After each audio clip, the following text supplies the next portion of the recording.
What started as a professional rivalry over who the best magician was turned into an all-out obsession when Criss Angel realized he was living in the shadow of David Blaine. On radio shows and in interviews, Criss was always quick to throw shade at David. You know what's kind of funny is David Blaine, which, I give him a lot of credit for what he's doing, but is known because of who he dates. I want to be known for what I do. Oh. Criss even dedicated an entire television segment to mocking Blaine, using a full hair and makeup team to transform himself into his arch nemesis to sell the joke. Years of tension kept building until Criss finally decided to confront David face to face backstage, and Blaine's response was more brutal than anything Criss Angel could have imagined. David Blaine had a vision for magic that nobody else did at the time. Most magicians relied heavily on visual spectacles, big sets, elaborate props, flashy costumes, and exaggerated theatrics designed to overwhelm the audience. David did the opposite. He wore plain clothes, was emotionless in the face, and gave small, focused crowds of people magic on the street for free. Stephen Chow, a former Fox executive who was chosen to produce Mr. Blaine's special, put it this way: "He's the only magician I've seen who wasn't a geek." Blaine's approach made every trick feel personal and more real. It wasn't happening on a stage far away, it was happening right in front of your face. He famously said in 1997, "The reason for magic is to enlighten people or make them happy, or let them forget their problems for 2 minutes." David's style and his mindset were authentically humble, and it made him stand out. He walked around New York City filming himself performing tricks for regular people and tried to pitch it to television networks. ABC executives decided to take a chance on him, and it paid off. David Blaine's street magic was packed with tricks and illusions, like when Blaine twisted his hand around several times in front of a licensed doctor outside a local hospital. This way, facing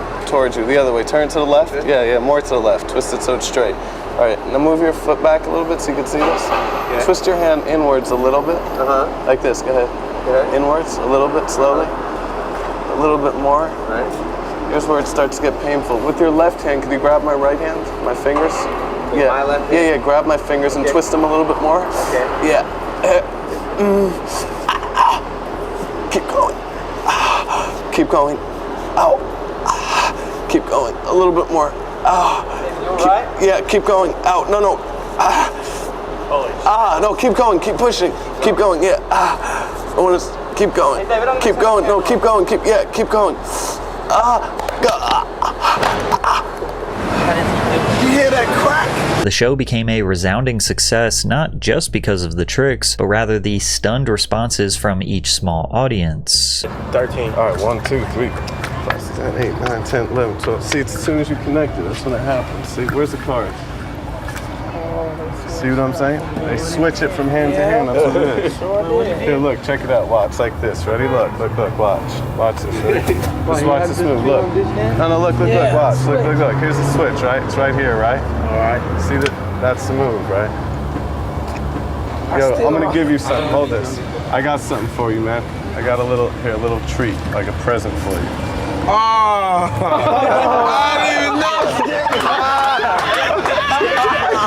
However, a lot of practicing magicians were not too fond of David. In a moment of bitter jealousy, Jamie Ian Swiss, a magician and columnist for the Genie Magic magazine, said his only skill is removing money from a wallet and handing it to a person behind the counter. David refused to respond to the hate because ultimately he was successfully completing his mission of making magic accessible to as many people as possible, and in doing so, he actually made it cool to a mainstream audience. Now, there was another magician called Criss Angel who had actually been trying to make magic look cool for years, but the harder he tried, the more it started to work against him. But before we dive deeper, football is back, and there's never been a better time to check out the sponsor of today's video, DraftKings. DraftKings is your one-stop shop for all your sports betting needs. If sports betting is not yet available in your state, don't worry. You can still join in on all the fun with DraftKings Daily Fantasy Sports and have the shot to win cash prizes. They've got odds on almost every sport you can think of, and if you want to make whatever you're watching even more exciting, DraftKings has you covered. You can bet live on in-progress events right as they happen. Right now, DraftKings has a great offer. New customers bet $5 and get $200 instantly in bonus bets. Sign up using DraftKings.com/PatrickCC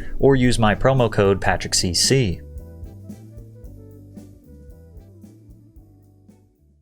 Criss Angel had been doing magic longer than David Blaine, but was less popular. A lot like Blaine, Criss spent most of his early magic career performing for small audiences, but he genuinely felt like a career magician by the age of 14, performing at small birthday parties and entertaining guests at a Long Island restaurant. But his initial motivation to do magic tricks for others wasn't exactly as humble as David's. I felt this incredible sense of power that an adult didn't understand how it worked, but I did. In 1987, he launched a public access magic show called Hot Kicks. 20-year-old Criss looked and dressed like a Guns N' Roses tour groupie. In 1994, Angel made his primetime television debut in the ABC one-hour special, Secrets. Through the mid to late 90s, Criss appeared on various television specials and talk shows, using these spots to showcase his edgy, rock-influenced take on magic. He leaned heavily into the dark magician image. Gothic leather clothing and heavy metal soundtracks complemented the grungy aesthetic of the 90s. I thought magicians were very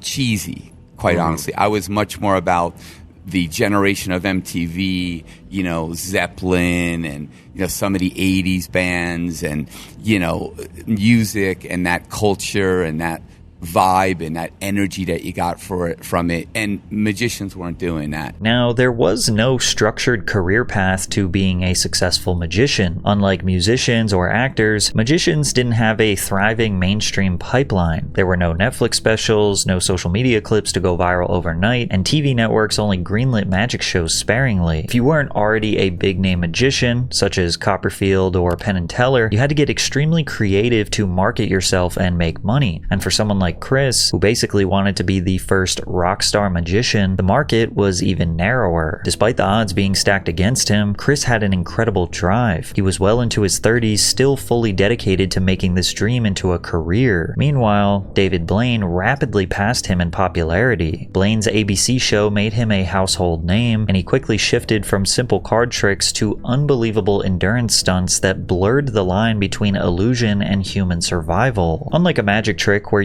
there's some secret method behind the illusion, Blaine's endurance feats felt brutally real. Although certain precautions are set to ensure that he doesn't die, there's no obvious trick to things like being buried alive, which is a stunt Blaine dedicated to his idol, Harry Houdini, who was buried 6 feet underground without a casket almost a century earlier. In 1999, David spent 7 days sealed inside of a glass coffin under a water tank in New York City. His friend Bill Kalush initially suggested that he fake the stunt, but Blaine refused because he thought it would actually be easy. So we got a coffin from Queens where actually Houdini was buried. I bought a coffin, we brought it back to his house, and then I would just practice sleeping in the coffin. Then suddenly, then suddenly I realized you don't eat food, and then if you have a little thing to go to the bathroom, I did 4 days like nothing, so I'm like, okay, I can do a week. Blaine did not eat for 2 weeks before the stunt, but continued drinking water prior to and during the stunt. He was sealed in a see-through coffin beneath 6 tons of water. Oxygen was transferred in and out of the holes above his head. A catheter was inserted into Blaine's bladder to safely drain any urine, and spectators could come and go whenever they wanted. He said people would shine flashlights on him at 2 a.m. to make sure he was really in there. This was no trick. This was the real deal, but he took it even further. The following year, he executed his Frozen in Time stunt. David Blaine was fully encased in ice in the middle of Times Square while lightly dressed in a long-sleeve shirt, pants, and a beanie. He had a tube that supplied air, water, and another that removed urine. The ice was transparent and elevated so people could see that he was inside the entire time. He couldn't sleep or move because touching the ice for too long would cause frostbite. He just had to stand there, freezing, alone with his thoughts. Around hour 55, his eyes went out and he began hallucinating. He was talking to imaginary people, felt like spiders were crawling all over him, and said that minutes took hours to pass by. On the brink of death, medics were forced to remove him from the ice after 63 hours. This time, the critics were silenced. There was no way to fake this. Whether you saw it on TV or in real life, you knew this guy was on a different level.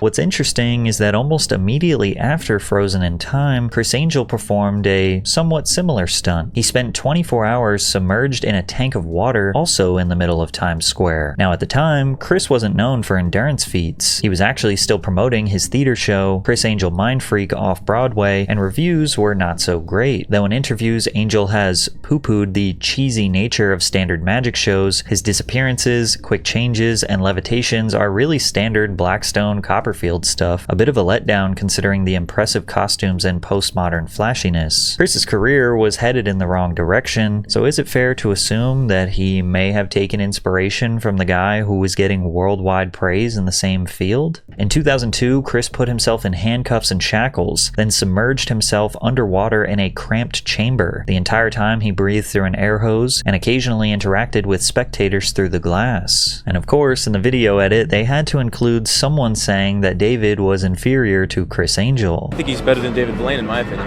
However, even though Criss's challenge was physically demanding, it lacked the life or death edge that Blaine's challenges carried. In his post-stunt interview, he seems entirely fine and full of excitement and energy. Then, in a moment, he is seemingly lifeless, being hauled into an ambulance. Thank you so much, everybody. Thank you, everybody, very much. New York is the greatest place in the world! New York City rocks!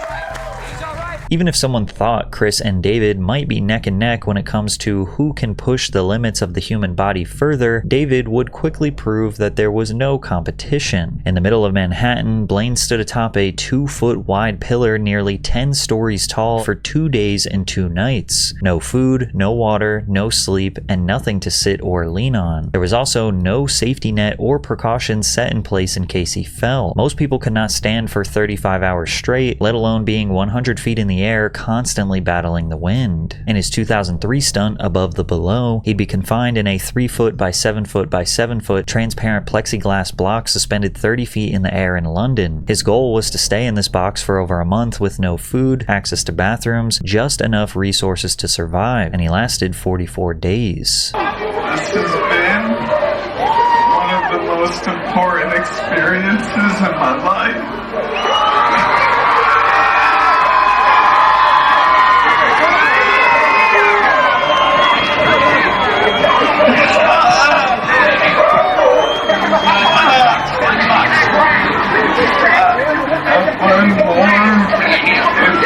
In that little box that I have in years. With each new stunt, David Blaine proved he was not tricking people, but testing the body and spirit in front of millions. He wasn't just a magician, he was an artist, receiving worldwide recognition and praise. Interviews on mainstream talk shows, fans across the globe, and superstar girlfriends like Kill Bill actress Daryl Hannah. Blaine made magic interesting and respected on a mainstream level, proving to networks that audiences were entertained by it. So when A&E took a chance on Criss Angel's reality TV show called Mind Freak, it was clear that they wanted their own magic star to capitalize on this cultural wave. However, Criss could not compete with David's level of dedication. Blaine treated his stunts like scientific experiments, spending months or years training with world-class doctors, freediving experts, and neurosurgeons to understand the limits of the human body. Every second of his preparation was real, and the risks could have cost him his life. Criss, on the other hand, was producing dozens of Mind Freak episodes per year, and the further you look into the formula behind it, the more you realize it is the furthest thing from magic. Criss Angel blew the minds of anyone under the age of 12 with the release of his show Mind Freak. He accomplished incredible stunts like walking on water in a hotel pool filled with people. There's absolutely no way that there could be some sort of plexiglass bridge to help him with this stunt, or when he levitated from one building to another, and he did it in front of people. Or my personal favorite, when he told this little girl that he would transform into a 10-year-old boy by sliding down this slide at a playground. Maybe I could be 10 years old again.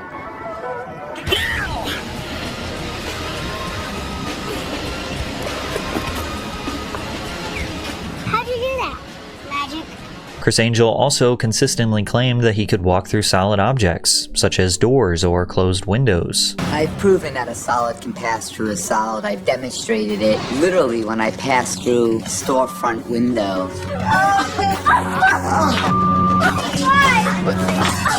Now watch. Hit it. As I passed through a taxi cab. Go! He would tell you to look, but then cover up what you are supposed to look at in the name of magic. Him walking through a metal fence was one of the most egregious examples.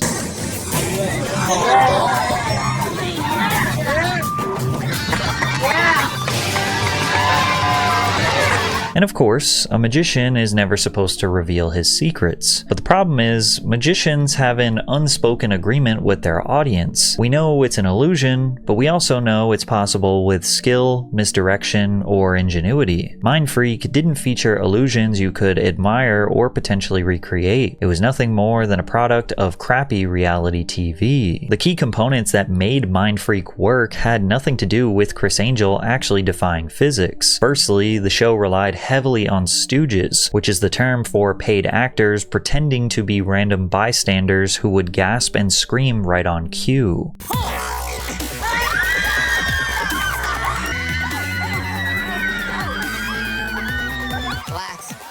Camera effects did the rest. Strategic cuts, tricky angles, and edits that concealed wires, trapdoors, or entire set pieces. And sometimes these can be really interesting, like when he laid on this bed of nails and had an 8,000-pound truck rest on top of him. You know it's not real, but it does genuinely have you wondering how they did that. But they often got lazy. One of his favorite tricks was just putting a tarp over something and then making it disappear. It's such a wildly unimpressive stunt that is so easy to edit. It just leaves you to believe that this show was made for children. Like in this clip where he puts a bike underneath a tarp and you can see the bottom of the wheel, then in the next frame the shape looks entirely different and he magically makes the bike disappear. Ow!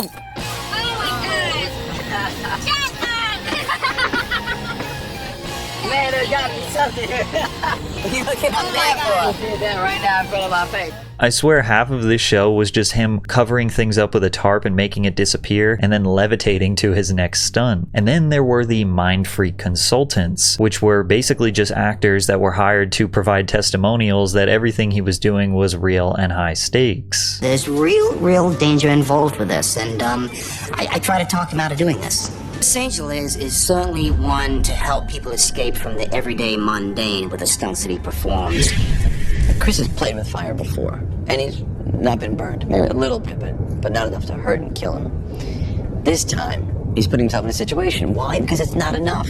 It's that amping things up thing. As the seasons went on, the episodes got more insane, unbelievable, and uncreative. Like, look at this clip where he acts like a forklift went through his stomach.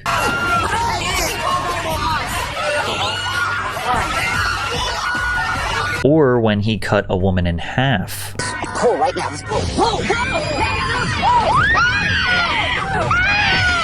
He seemed to be obsessed with the idea that he could defy or cheat death. And so was David Blaine, but the difference was David was actually doing it. Criss was just making it look like he was doing it. Now, was it wildly unhinged and entertaining TV? Yes. When Mind Freak aired in the summer of 2005, it drew in over 1 million viewers on average before peaking at 3 million during the third season's premiere. However, the biggest problem with the show is that Criss insisted so hard on presenting everything as authentic and real, because when you hear him taunt and challenge David Blaine, it starts to make you think his ego got to his head. The beef started when Blaine attempted to break the world record for holding his breath underwater. The record at the time was just shy of 9 minutes. He could already do a few minutes easily, but his theory was that if he could spend 7 days submerged in a tank of water, his body would adapt to the conditions, and then he would remove the oxygen and escape from the tank slightly over 9 minutes to break the world record. After 7 days submerged in a tank at Lincoln Center, Blaine removed his breathing apparatus and attempted his escape. However, the movement of his body caused him to waste additional oxygen. He blacked out at 7 minutes 8 seconds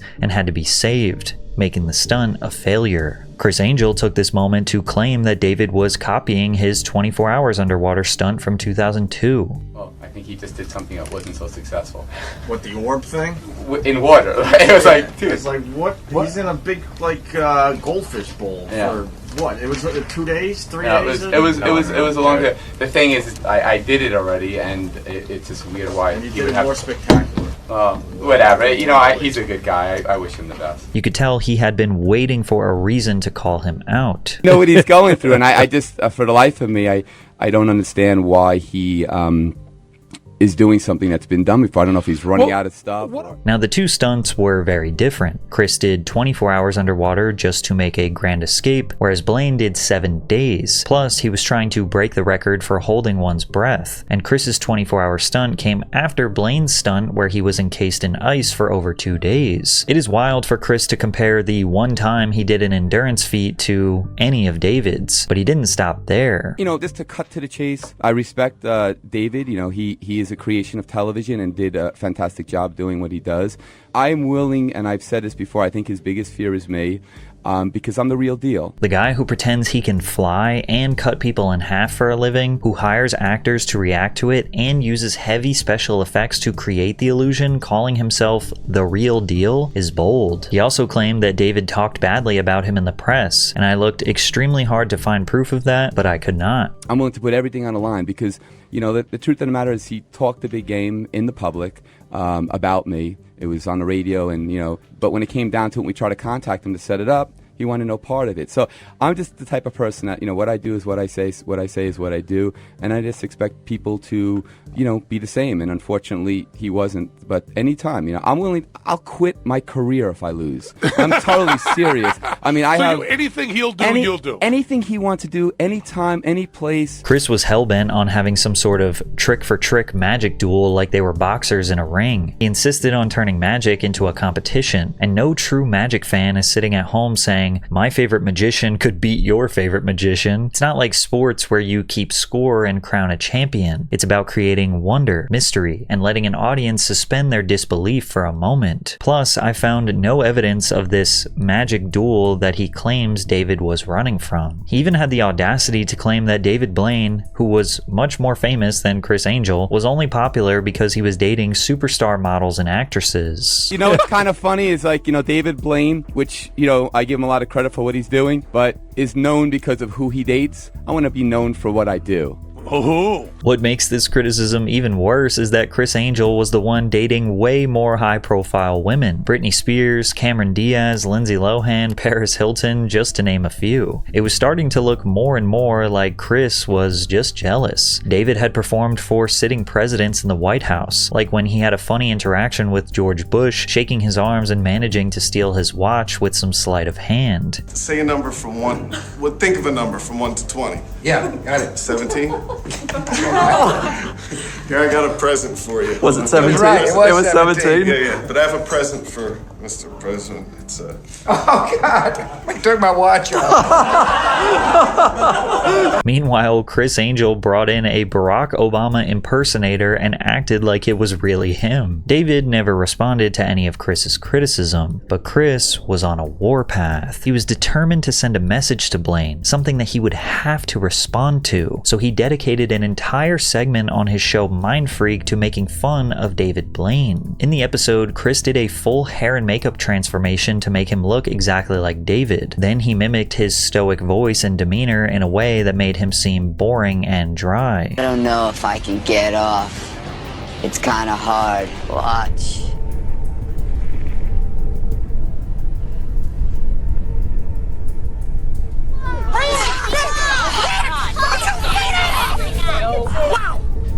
Criss seemed really bent out of shape that people still talked about David Blaine's levitation illusion from over 10 years ago at that point.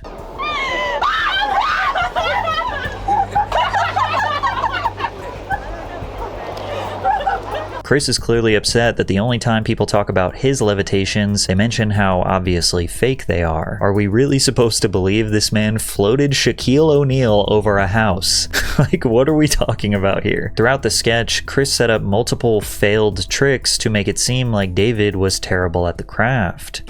A card. Don't tell me what it is. Queen of Hearts. 7 of Hearts. I want you to think of that number and concentrate on it. Okay. The number you're thinking of is 32. No. Criss Angel ended this bit by mocking David even further and claiming that his career was in shambles. 7101. 7101. That was the number I was thinking of. It's weird. I I think I have to get up for free now because I was thinking in my mind 7101. Why can't I get a free? I'm David Blaine. I'm sure at this point you realize this was no rivalry. It was a one-sided obsession. Criss Angel was so fixated on David Blaine, and David just didn't care. Within the past 15 years since this episode released, David never once mentioned Criss in interviews, never clapped back, never even acknowledged him publicly. The harder Criss tried to tear David down, the more obvious it became that he was measuring his own worth against him. Angel wanted the recognition that Blaine had, which is silly because he was wildly successful himself. Mind Freak was a cultural phenomenon. His Las Vegas residencies alone generated over $150 million in tourism revenue in a single year, and his global ventures, from touring shows to merchandise and magic kits, have contributed to a net worth estimated between $50 and $70 million.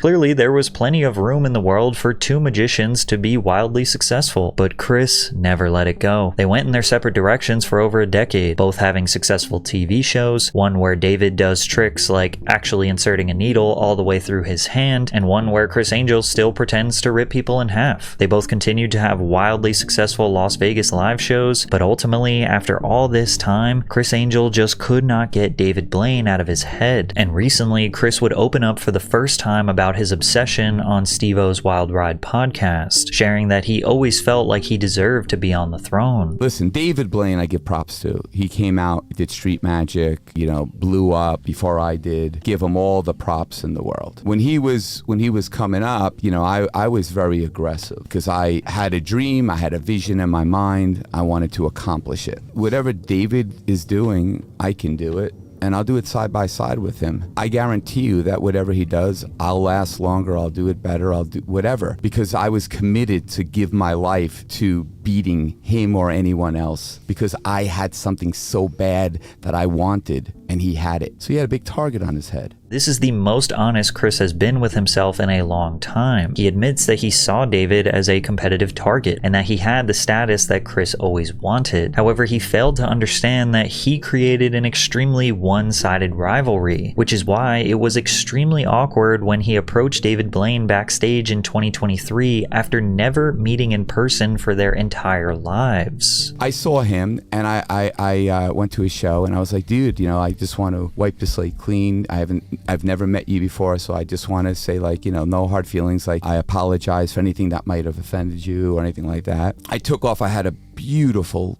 beautiful ring, 20 G's. I took it off and I said, this is for you. And I said, let's build a friendship and stuff like that. Because I'm talking, this was in the early 2000s that this went down. And I gave it to him and he's like, oh, I can't accept this because I'm a minimalist. And then he called his friend over and was like, hey, let's put it in a museum. You could do whatever you want with it. I'm giving it to you. And then the guy comes in, he's like, oh, okay, thank you, Criss. I was like, well, I gave it to David.